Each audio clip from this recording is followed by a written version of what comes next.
انہوں نے کہا سپریم کورٹ کا ادارہ بھی اتنا ہی سچ بولتا ہے جتنا ہمارا معاشرہ. عکس تو وہ معاشرے کا ہی ہے، جتنا گندا ہوگا ویسا ہی ہوگا باقی سارا کچھ. پورے کا پورا معاشرہ گھٹیا، رذیل ترین networking, public relationing, P R شی آر کے چکر میں سارا دن 40 سال بعد منتخب وزیر اعظم کے قتل کا اعتراف کیا گیا.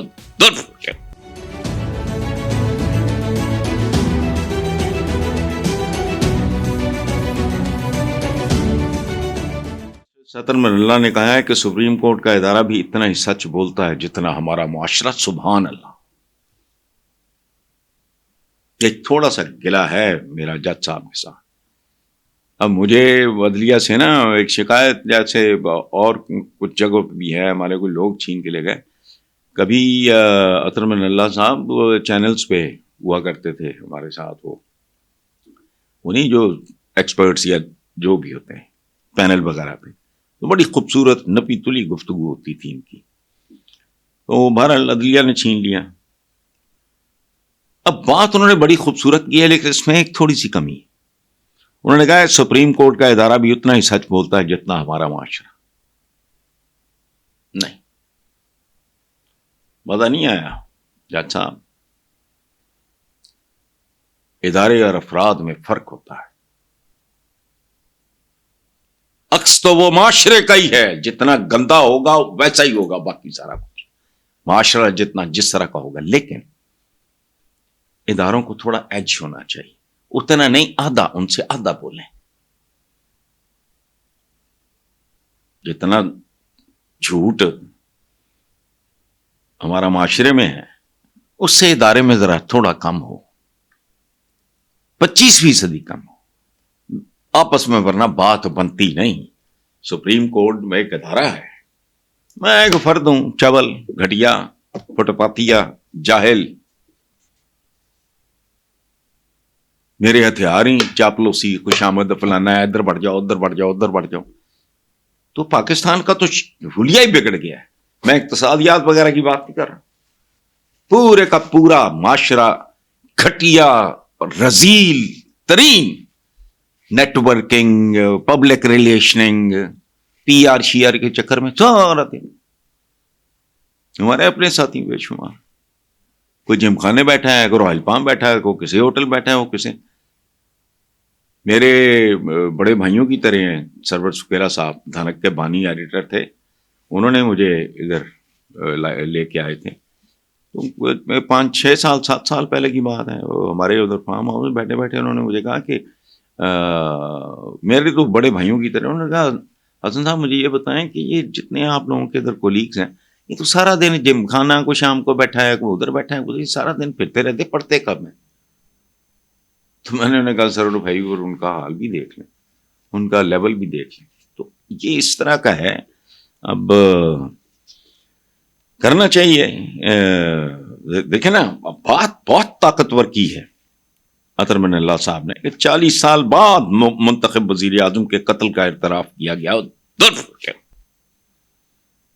وہ تو منتخب پاپولر، اوپر سے منتخب ہی نہیں، منتخب تو کئی چپڑ کناتی رہے تھے. وہ پاپولر وزیر اعظم تھا، جس سے میں چند جگہوں پہ ایگری اور بے شمار جگہوں پہ میں نے جیل کاٹی ہوئی ہے اس بندے کے لیے. اس وقت میں بچہ تھا، I was in my 20s، بے وقوف تھا، لیکن اتنا زیادہ جذباتی. اچھا، تو یہ تو عام آدمی کا بھی اگر عدالت قتل کرے تو سارے ججوں کو پھانسیاں دو. وہ تو ایک منتخب وزیر اعظم، منتخب کہنا نہیں چاہیے ویسے بیسیکلی، چونکہ منتخب وزیر اعظم تو پاکستان کا تھا شیخ مجیب الرحمان. کئی گنا زیادہ سیٹیں تھیں اس کی. ختم ہو گئی بات. ہمارا مائنڈ سیٹ گندا تھا، ہمیں نہیں ہضم ہونا تھا. وہ ان کو کبھی آپ نے سربراہی پاکستان کی دی، خیر نہیں، اس کو چھوڑے. اور آگے justice Jamal Mandokhel, I hope میں پروناؤنس ٹھیک کر رہا ہوں یہ مندوخیل کا لفظ، انہوں نے ریمارکس دیتے ہوئے کہا کہ 200 میں سے 100 گواہ لازمی جھوٹ بولتے ہیں. وہ پیشہ ور گواہوں سے منڈیاں کہہ رہا ہوں میں، یہ جو لوور کورٹس ہیں نا، یہ تو منڈی ہیں. پیشہ ور گواہ اور وہ رجسٹری ہیں 2 نمبر یا 10 نمبر یا 1 نمبر, مجھے نہیں پتا, وہ کسی نے اگر وہ درد معلوم تو بھرا پڑا ہے, تو ٹھیک کہہ رہے ہیں. 200 میں سے 100 پہ مجھے شک ہے, لیکن وہ چونکہ جج ہیں, میں تھوڑا I can afford to be a little irresponsible, وہ ان کی پوزیشن ایسی ہے وہ نہیں کر سکتے. یہ بات انہوں نے بہت احتیاطاً, ادروائز نہیں. 200 میں سے شاید 5 بھی میں نہیں سمجھتا, 5% سے زیادہ گواہ جینون ہو ہی نہیں سکتا. خرید دیکھیں, بات سنیں, پچھلے دنوں جو ایران میں یا کہیں باہر پاکستانی لوارث مارے گئے ہیں, وہ ایک فیملی کو جس سے وہ 24 لاکھ روپیہ اس فیملی سے انہیں ماں اور بہنوں کے زیور بیچے, 24 لاکھ روپیہ دیا گیا. یہ چھپا ہوا ہے. تو جن کے ٹرائل ہو رہے ہیں, جو کچھ پکڑے گئے ہیں, ان میں سے ایک پارٹی نے اپنی ایک پارٹی کو کہا 12 لاکھ لے لو 24 میں سے, اور عدالت میں کہہ دو کہ تم ہمیں جانتے بھی نہیں. ختم. یہ تو ملک ہے. انہوں نے اپنا وہ بے موت مر جانے والا بیٹا, بھائی یا شوہر جو بھی تھا بیچ دیا کہ چلو بھاگتے چور کی لمبوٹی, یہی بھائی, ورنہ 12 بھی نہیں ہمیں ملنا, یہ کوئی اور ارینجمنٹ کر لیں گے. ان کنڈیشنز میں اس ملک میں جو بچے پروان چڑھ رہے ہیں ان کے بارے میں یہ کہنا ان کی ذہن سازی ہو, تو ذہن سازی کی ہے تو پاگل نے, جو مرضی ایکسپلائٹ کر لو. یاد رکھنا, ایک شعر ہے مرحوم ساحر لدھیانوی کا, مفلسی حصے لطافت کو مٹا دیتی ہے, بھوک آداب کے سانچوں میں نہیں ڈھل سکتی. دنیا کا جو مہذب ترین آدمی ہے نا, اسے 1 ہفتہ 10 دن بھوکا رکھ کے کھانے پہ چھوڑو, پھر میں دیکھتا ہوں وہ چھری کیسے اٹھاتا ہے اور کانٹے وہ ٹوٹ پائے گا بھوکے کتے کی طرح. تو یہ ملک کا حال ہے. تو ہماری ذہن کیا ہے, تمہاری ضرورتیں, تم میں سے ہر آدمی اس کسی نہ کسی مار پہ ہوگا کہ میں کاروائی ڈالوں گا تو یہ ہوگا اور وہ ہوگا, ذہن سازی.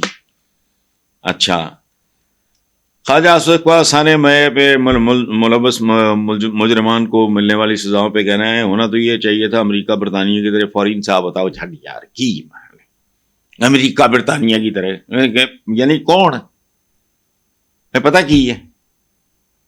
وہ پرانا ایک لطیفہ مشہور ہے کہ کمی کٹیا جائے 3rd کلاس جائے, ایک شاعر سی, انہیں ایک بار کہا یار میں آج کل بڑا پریشان ہے, علامہ اقبال دی بھی طبیعت خراب ہے, میں بھی تھوڑا بیمار شمار رہنا.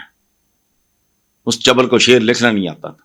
امریکہ برطانیہ تھلے کلوندے نہیں, نال چین ہے, اس کا نام بھی نہیں لے سکتے تم. ہندوستان سے کمپیریزن کر سکتے ہو تم, کہو کہ ہم افغانستان کی طرح وہاں انصاف بک رہا ہے نا, ماشاءاللہ بنٹ رہا ہے, بک نہیں رہا بٹ رہا ہے, تو وہ ٹھیک ہے بھائی. سہولت کاروں کے حوصلے بڑھائی فلانا کی کچھ بھی نہیں, فضول بات ہے. جو میں نے ذہن سازی کے حوالے سے ایکسپلین کیا ہے اس کو چیلنج کرو. آؤ, کیمرہ بھی میرا, بندے بھی میرے, چینل بھی میرا, گفتگو ہوگی, ایک کاپی آپ بنوا لو, اس کو اپنے پروگرام میں اپلوڈ کر دوں گا میں, لوگ فیصلہ کر لیں گے کون سچ بول رہے ہیں. یہ ہو رہا ہے, ذہن سازی ہو رہی ہے, فلانی ہو رہی ہے, کہ سوا ہونا ہے, ذہن ہے ہی نہیں, ضرورتیں ہیں. یہ جڑے M N A M P A, میں لمبی لسٹ میں نے گنائی ہے. چپڑ کن آتی ہے صحافت جیسا مقدس اور خوبصورت کام چھوڑ, جس میں کبھی کوئی کسی کا باس نہیں ہوتا, کوئی کسی کا ملازم نہیں. جا کے بڑھ جاتے پولیٹیکل پارٹیاں جو منشی گیری انہوں نے تقریراں لکھ دے ہے, کچھ سانڈے چ بڑھ جاتا ہے. کیا ہے یہ ذہن سازی ہے, یہ ضرورتیں غلیظ خواہشیں.